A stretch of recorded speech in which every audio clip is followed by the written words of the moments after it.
Best type of cardio for fat loss is going to be the cardio modality that interferes the least with your ability to recover from weight training.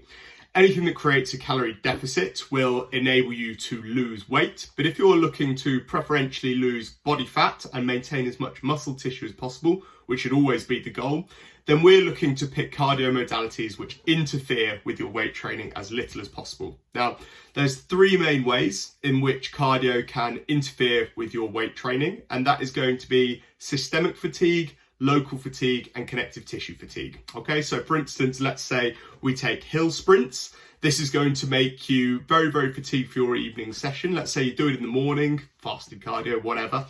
You do it in the morning, come to the evening, you're knackered. Your ability to work hard in that session is going to be a lot lower. Locally, if you are doing hill sprints one day and then the next day you've got legs, you might find that your legs are tired or a little bit heavy. Some people can even run into this issue even just using the stepper. All bodybuilders love the stepper, but just remember with that one, if you've got your hands in front of you on the handles and you're bent double over it, you're probably halving the amount of calories that you're actually burning. So it's going to be much lower than the machine tells you.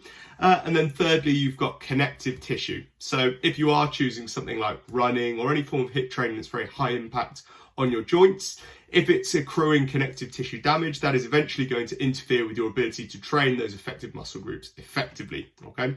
So looking at it through that lens, I find one of the most efficient ways of programming cardio is to simply give people daily step targets. And ideally, they'll be able to just slightly alter their daily activities and behaviors in order to hit this step target, as opposed to having to block out a period of time in their day where they've got to go and do cardio, okay? Worth bearing in mind here that willpower, as well as recovery capacity, is also a finite reserve. So with recovery capacity, there's only so much stuff or stress that we can recover from. We want to make the things that are generating lots of stress to be things that are also giving us a big benefit, like weight training.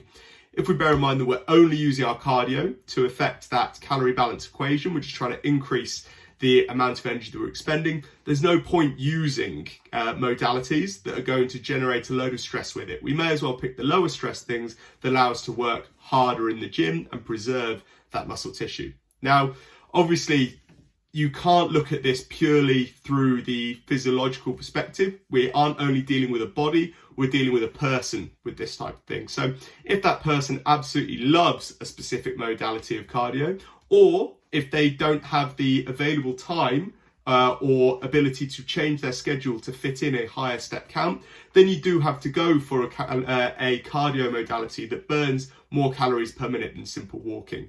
But I'd also recommend here going for relatively low intensity and low stress options like cycling, swimming, those things that are low stress on your joints. If you can also pick ones that people enjoy, then you aren't using up that finite reserve of willpower, which you can then save for things like dietary adherence and training hard in the gym, rather than wasting on making them do an hour of HIIT training every morning, even though they absolutely hate it.